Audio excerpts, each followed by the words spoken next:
Subscribe करें हमारे YouTube channel superfast news को और साथ ही प्रेस करें बेल आइकन ताकि आप हमारी लेटेस्ट वीडियो को देख सकें।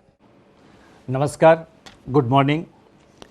Today, humanity faces perhaps the trial of its time as COVID-19 grips the world with its deadly embrace. Everywhere, as also in India, the mission is to do whatever it takes to prevent the epidemiological curve from steepening any further. In this kind of an environment, the Reserve Bank of India has been very proactive and has been monitoring the situation very closely. The evolving situation is being monitored very closely, and you would have noticed that from time to time, almost every second day or third day, the Reserve Bank is coming out with certain announcements. Now, in this kind of environment, I thought it was necessary that I speak to a wider audience and convey the resolve of the Reserve Bank of India, our approach and how we are going forward.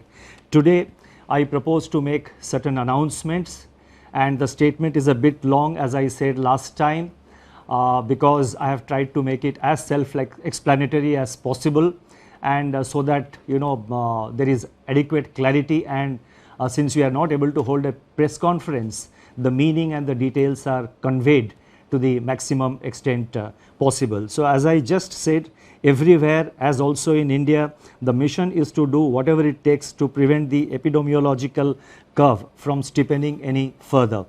Human spirit is ignited by the resolve to overcome the pandemic. It is during our darkest moments that we must focus on the light. As Mahatma Gandhi said in his famous address at Kingsley Hall, London in October 1931, and I quote Mahatma Gandhi, "In the midst of death, life persists. In the midst of untruth, truth persists. In the midst of darkness, light persists." Before I begin, I wish to place on record our gratitude to all the functionaries and personnel in the government, the private sector, banks and other financial institutions who risk their lives on a daily basis by going to work or by working from home to fight the pandemic by keeping essential services fully operational. Our deepest appreciation goes out to doctors, healthcare and medical staff, police and law enforcement agencies who are at the front line. In the RBI, I would like to specially commend and thank our team of 150 officers, staff and service providers who are in quarantine away from their families and are at work 24/7 to keep essential services such as currency in circulation, retail and wholesale payments and settlement systems, reserve management, financial markets, liquidity management, financial regulation and supervision, and a host of other services available so that the nation may survive COVID-19. Banks and financial institutions have risen to the occasion and have ensured normal functioning. Their efforts are praiseworthy. I would like to thank my colleagues in the Reserve Bank of India who set aside personal health concerns and joined me in fashioning the array of measures taken by the RBI in the context of COVID-19. I also thank our teams for their intellectual support, analytical work and logistical arrangements. I would first like to highlight or give our assessment of the current economic situation. Since March 27, 2020, when I spoke to you last, the macroeconomic and financial landscape has deteriorated precipitously in some areas, but light still shines through bravely in some others. On April 14, the IMF released its global growth projections, revealing that in 2020, global economy is expected to plunge into the worst recession since the Great Depression, far worse than what had happened during the global financial crisis. The IMF's economic counselor has named it the Great Lockdown, estimating the cumulative loss to global GDP over 2020 and 21 at around $9 trillion, which is greater than the economies of Japan and Germany combined. Within this downturn, the projections are replete with even sharper declines in output in various countries. India is among the handful of countries that is projected to cling on somewhat tenuously to positive growth at 1.9%. In fact, this is the highest growth rate among the G20 economies as estimated by the IMF. The World Trade Organization sees world merchandise trade contracting by as much as 13 to 32%. I repeat, 13 to 32% in 2020. Global financial markets remain volatile and emerging market economies are grappling with capital flows and volatile exchange rates. Crude oil prices remain in a state of flux despite the agreement on production cuts by OPEC plus countries. For 2021, the IMF projects sizable V-shaped recoveries, close to 9 percentage points for the global GDP. India is expected to post a sharp turnaround and resume its pre-COVID, pre-slowdown trajectory by growing at 7.4% in 2021-22. Over the last 3 weeks, there have been a few data releases on domestic developments, but they are too disjointed to allow a comprehensive assessment of the state of economy. Yet, there are a few slivers of brightness among the encircling gloom.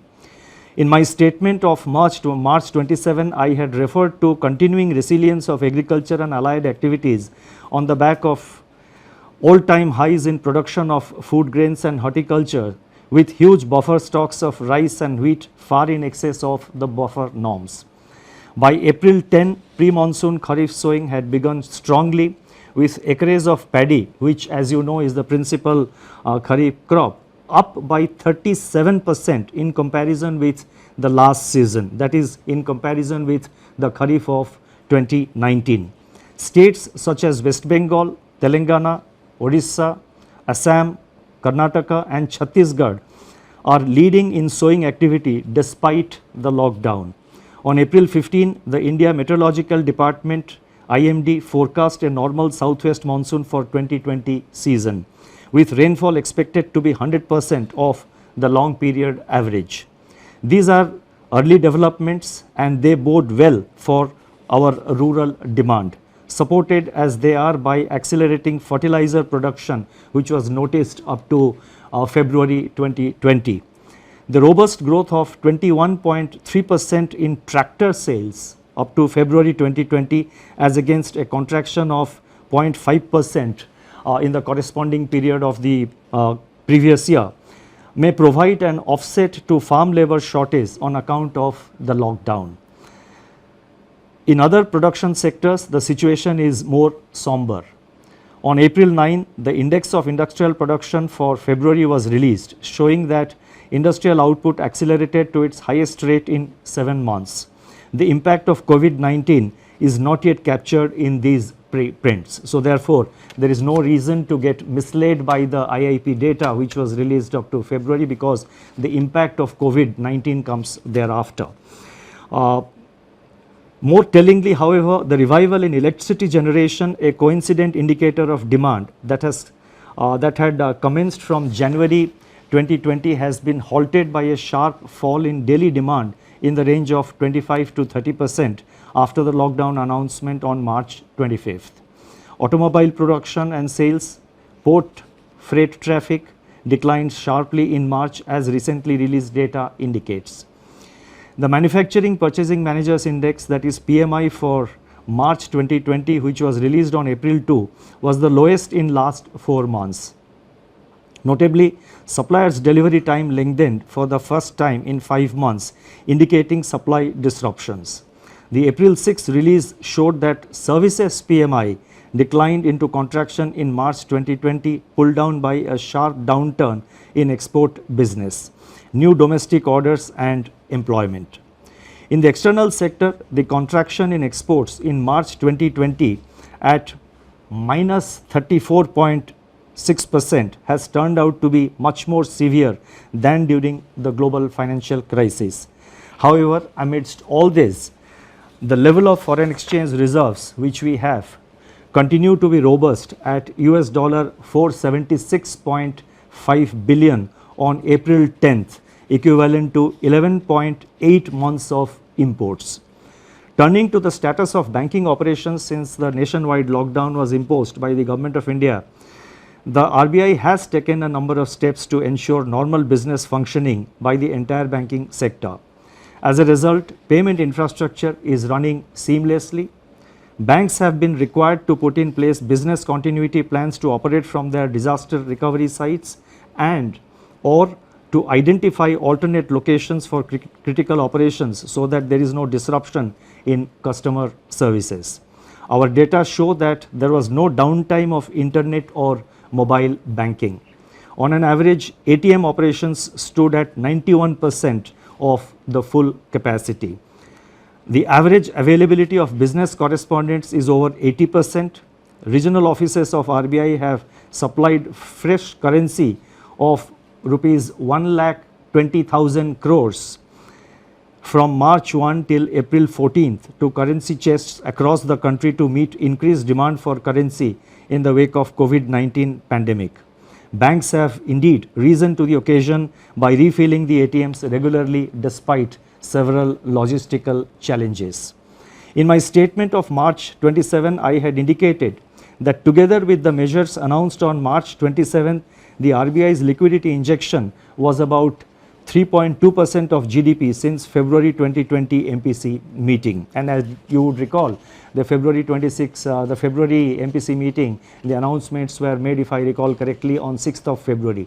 So from 6th February 2020 till March 27th, including the announcement made on March 27th, RBI had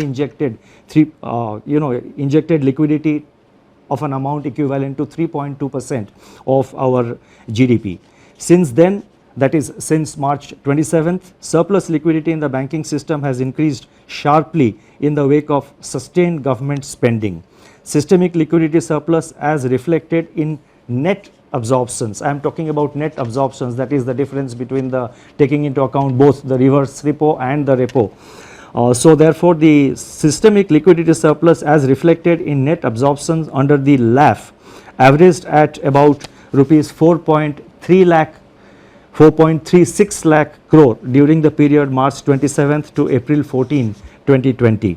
As announced on March 27, the RBI undertook 3 auctions of targeted term repo operations, that is TLTRO, injecting cumulatively rupees 75,041 crore to ease liquidity constraints in the banking system and distress financial markets.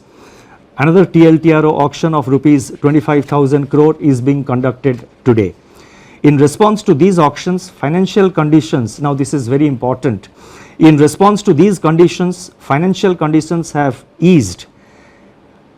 I correct myself, in response to these auctions, financial conditions have eased considerably as reflected in the spreads on money and bond market instruments. Moreover, activity in the corporate bond market has picked up appreciably with several corporates making new issuances. There are also some indications that redemption pressures faced by the mutual funds have also somewhat moderated. Against this background, and as I mentioned that we have been constantly monitoring the situation after considerable internal deliberation and after monitoring the evolving situation, and in our effort to see that the financial system is fully functional, the markets are fully functional, we have in RBI decided to announce certain additional measures, and I would now like to elaborate upon them.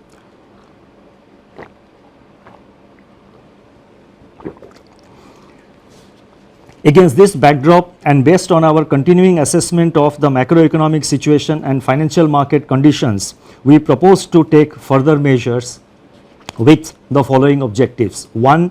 To maintain adequate liquidity in the system and its constituents in the face of COVID-19 related dislocations. 2. Facilitate and incentivize bank credit flows. 3. Ease the financial stress. And 4. Enable the formal functioning of markets. The first set of measures relate to liquidity management. The RBI has moved in a calibrated fashion to ensure conducive financial conditions and normalcy in the functioning of financial markets and institutions. The initial efforts to provide adequate system level liquidity are reflected in sizable net absorptions under the reverse repo operations.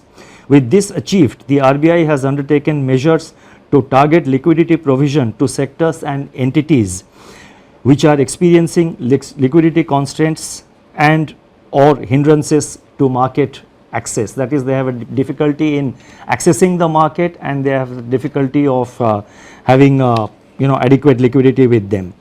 LTROs, that is long term repo operations, which we have undertaken.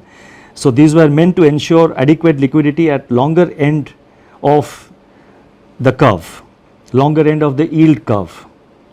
Exemptions from the cash reserve ratio for equivalent incremental credit disbursed by banks as loans in certain select areas and targeted LTROs or TLTROs fall in this category.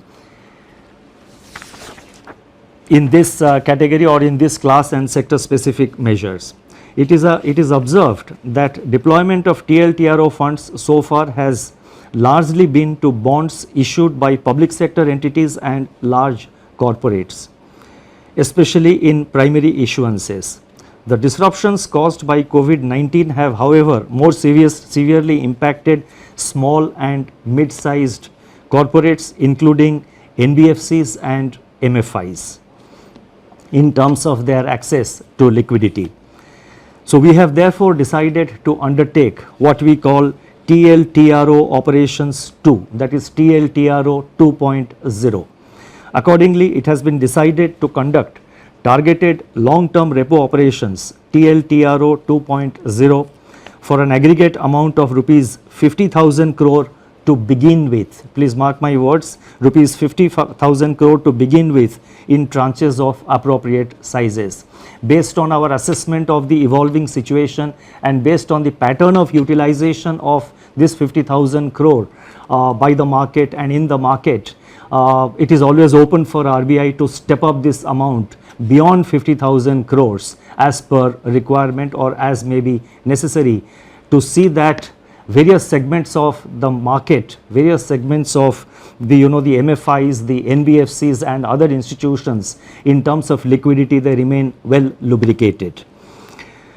The funds availed by the banks under TLTRO 2.0 should be invested in investment grade bonds, commercial paper and non-convertible debentures of NBFCs with at least 50% of the total amount availed going to small and mid-sized NBFCs and MFIs. So therefore, the emphasis will be to see that there is adequate flow to the mid-size and the small NBFCs as well as to the MFIs. The guidelines in this regard will spell out the relevant details. These investments have to be made within 1 month of the availment of liquidity from RBI, as in the case of the earlier TLTRO auctions which have been conducted so far. Investments made by banks under this facility will be classified as held to maturity HTM even in excess of 25% of total investment permitted to be included in HTM portfolio. Exposures under this facility are also not to be reckoned under the large exposure framework and the notification for TLTRO 2.0 auction will be issued today. The next announcement relates to refinancing facilities for all India financial institutions like NABARD, SIDBI and the National Housing Bank. All India financial institutions such as NABARD, SIDBI and National Housing Bank play an important role in meeting the long-term funding requirements of agriculture and the rural sector, small industries, housing finance companies, MFIs and NBFCs. These all India financial institutions normally raise resources from the market through specified instruments which are allowed by the Reserve Bank of India, in addition to of course relying on their own resources. In view of the tightening of financial conditions in the wake of COVID-19 pandemic, these institutions are today facing difficulties in raising resources from the market. Accordingly, it has been decided to provide special refinance facilities for a total amount of rupees 50,000 crores to NABARD, SIDBI and NHB to enable them to meet sectoral credit needs. This will comprise of rupees 25,000 crore to NABARD for refinancing regional rural banks that is RRBs and cooperative banks and microfinancial institutions. Rupees 15,000 crore will flow to SIDBI for on-lending and refinancing, and as you know, SIDBI will be lending this money to, by way of providing refinance to scheduled commercial banks as well as to other financial entities, NBFCs, MFIs, etc., who sanction loans to the MSME segment of the economy. And NHB will be allotted rupees 10,000 crore for supporting housing finance companies, HFCs. Now these amounts which I announced, that is totally 50,000 crore, of which 25,000 crore goes to NABARD, 15,000 crore goes to SIDBI, and 10,000 crore goes to NHB. These amounts have been determined and decided in consultation with these institutions. Should there be additional requirement by these institutions, and again depending on and based on the actual utilization of resources provided, funds provided by the liquidity provided by the RBI, if there is a further requirement, the RBI will assess the situation, review it, and take further measures to step up this level of liquidity support. Advances under this facility will be charged at RBI's policy repo rate at the time of availment. So these institutions get it today as per the repo rate, which is 4.4%. So therefore this will enable these institutions to provide the refinance at an affordable rate, at a reasonable rate, when they extend this money to various lending institutions. The next announcement, and this is very important, relates to the LAF, Liquidity Adjustment Facility, and this relates to fixed rate reverse repo rate, that is the reverse repo rate. As I have mentioned earlier, the surplus liquidity in the banking system has risen significantly in the wake of government spending and the various liquidity enhancing measures undertaken by the RBI. On April 15, the amount observed under reverse repo operations was 6.9 lakh crore. Earlier what I had given about the system liquidity, that was net, that is the difference between the repo and the reverse repo. What I am now saying is one way of flow at the end of every day, how much flows from the system into the RBI through the reverse repo window. That has been in the order of on April 15th the RBI absorbed rupees 6.9 lakh crore through the reverse repo window. So that much of surplus was available with the system. Now in order to encourage the banks to deploy these surplus funds in investments and loans in productive sectors of the economy, it has been decided to reduce the fixed rate reverse repo rate under the liquidity adjustment facility by 25 basis points from 4% to 3.75% with immediate effect. So I repeat, the reverse repo rate is being reduced by 25 basis points from 4% to 3.75%.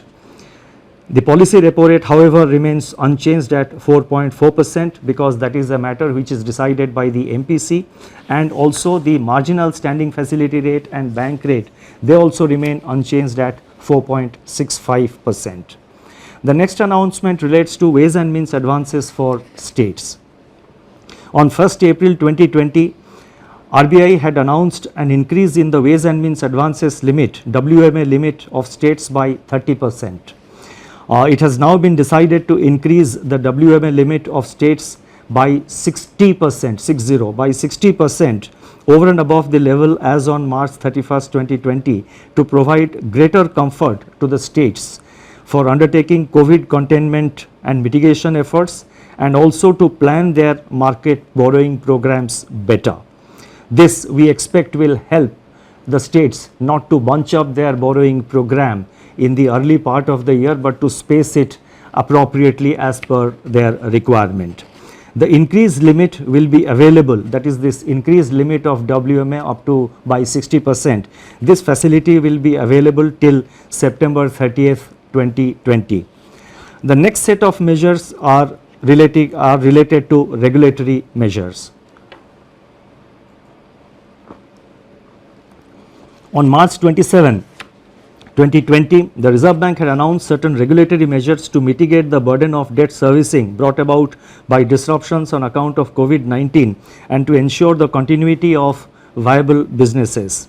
Based on a review of rapidly evolving situation and consistent with globally coordinated action committed to by Basel Committee on Banking Supervision to alleviate the impact of COVID-19 on global banking system, additional regulatory measures are being announced today. So whatever regulatory measures we are announcing, they are consistent with the Basel guidelines.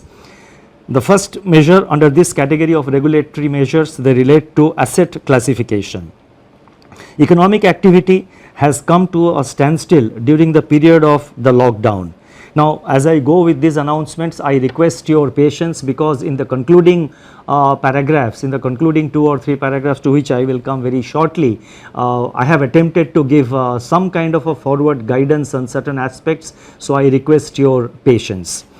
I repeat, economic activity has come to a standstill during the period of the lockdown, with consequential lingering effects which have unambiguously affected the cash flows of households and businesses. On March 27, the Reserve Bank had permitted lending institutions to grant moratorium of 3 months on payment of the current dues falling due between 1st March and May 31st. It is recognized that the onset of COVID-19 has also exacerbated the challenges for such borrowers even to honor their commitments which have fallen due on or before February 29, 2020 in standard accounts. The Basel Committee on Banking Supervision has taken cognizance of the financial and economic impact of COVID-19 and very recently announced that the payment moratorium periods, public or granted by banks on a voluntary basis relating to COVID-19 outbreak, can be excluded by banks from the number of days past due in respect of NPA recognition. Therefore, it has been decided that in respect of all accounts for which lending institutions decide to grant moratorium or deferment and which were standard as on 1st March 2020, the 90-day NPA norm shall exclude the moratorium period. That is, there would be an asset classification standstill for all such accounts from 1st March to 31st May 2020. NBFCs which are required to comply with Indian accounting standards Ind AS may be guided by the guidelines duly approved by their boards and as per the provisions and as per the advisories of the Institute of Chartered Accountants of India in recognition of impairments. In other words, NBFCs do have the flexibility under the prescribed accounting standards to consider such relief to their borrowers. At the same time, we are cognizant of risk build-up in banks' balance sheets on account of firm-level stress and delays in recoveries. With the objective of ensuring that banks maintain sufficient buffers and remain adequately provisioned to meet future challenges, they will have to maintain a higher provision of 10% on all such accounts under the standstill, spread over 2 quarters, that is March, that is the quarter ending March 2020 and June 2020. These provisions can be adjusted later on against the provisioning requirements for actual slippages in such accounts. You see, while we are announcing certain forbearances etc. for the banks, Reserve Bank as the regulator of the banking system has to ensure that our banks remain financially healthy over a period of time and in the long term. So therefore, while announcing certain prudential relaxations, we have to necessarily see that the banking system also remains healthy. So therefore, we have required them to make certain provisions, and that is and in any case we are saying that these provisions can be adjusted later on against provisioning requirements for actual slippages. Only if if the slippage doesn't arise, then the banks have adequate flexibility to sort of deal with appropriately deal with it in their accounts. The next announcement relates to extension of resolution timeline. Under RBI's prudential framework of resolution of stressed assets dated June 7, 2019, in the case of large accounts under default, scheduled commercial banks, all India financial institutions, NBFCs which are non-deposit taking but systemically important, and deposit taking NBFCs are currently required to hold an additional provision of 20% if a resolution plan has not been completed within 210 days from the date of such default. Recognizing the challenges to the resolution of stressed assets in the current volatile environment, it has been decided that the period of resolution plan shall be extended by 90 days. The details of this announcement will of course be spelled out in the circular which will be issued. The next announcement relates to distribution of dividend.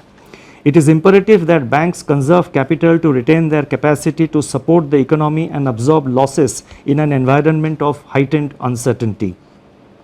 It has therefore been decided that in view of the COVID-19 related economic shock, scheduled commercial banks and cooperative banks shall not make any further dividend payouts from profits pertaining to the financial year ended 31st March 2020 until further instructions. This restriction shall however be reviewed on the basis of the financial position of banks for the quarter ending September 30, 2020.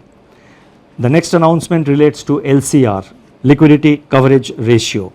The Reserve Bank, and this is this is a norm which has been prescribed for the banks, as you would know. Reserve Bank has been proactively taking measures to address systemic liquidity issues through a slew of monetary and market operations.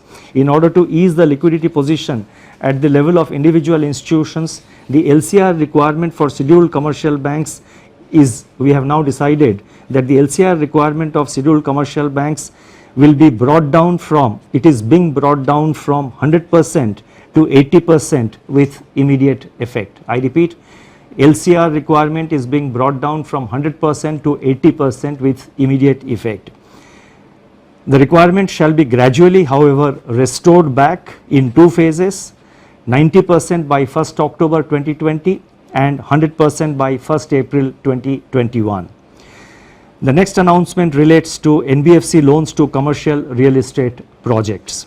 In terms of extant guidelines for banks, the date for commencement of commercial operations DCCO in respect of loans to commercial real estate projects delayed for reasons beyond the control of promoters can be extended by additional 1 year over and above the 1 year extension permitted in the normal course without treating the same as restructuring. And restructuring, as you know, would obviously have implications for asset classification. It has now been decided to extend a similar treatment to loans given by NBFCs to commercial real estate. This will provide relief to NBFCs as well as to the real estate sector.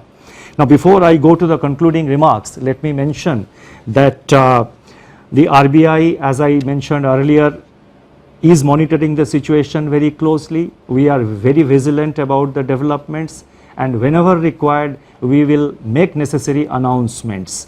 And so therefore this is not the last of the announcements that we are announcing today to deal with the situation.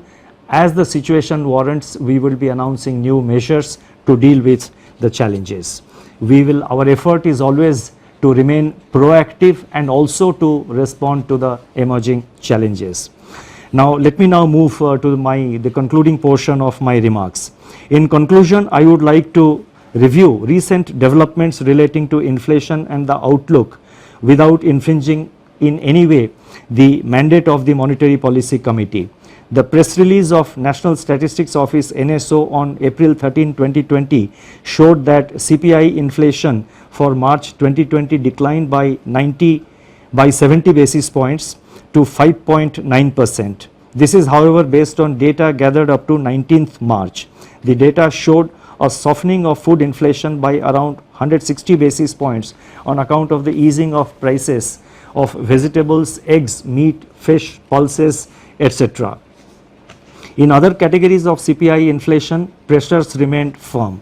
Daily data on 22 essential food items covered by the Department of Consumer Affairs of Government of India suggest that food prices have increased by 2.3% in April so far, that is up to April 13th, in a broad-based manner, though onion prices have continued to decline, and at the same time the PDS kerosene prices have slumped by 24% in the first fortnight of April. Domestic LPG prices also declined by 8%. These early developments suggest that inflation is on a declining trajectory, having fallen by 170 basis points from its January 2020 peak. In the period ahead, inflation could recede even further, barring of course any supply side disruption shocks, and may even settle well below the target of 4% by the second half of 2021. Such an outlook would make policy space available to address the intensification of risks to growth and financial stability brought about by COVID-19. This space needs to be used effectively and in time. The RBI, as I said earlier, will monitor the evolving situation continuously and use all its instruments to address the daunting challenges posed by the pandemic. The overarching objective is to keep the financial system and financial markets sound, liquid and smoothly functioning, so that finance keeps flowing to all stakeholders, especially the vulnerable and the disadvantaged. Regulatory measures that have been announced so far, including those which are announced today, are dovetailed into the objective of preserving financial stability. Although social distancing separates us, we stand united and resolute. Eventually, we are confident that we shall cure and we shall endure. Thank you very much.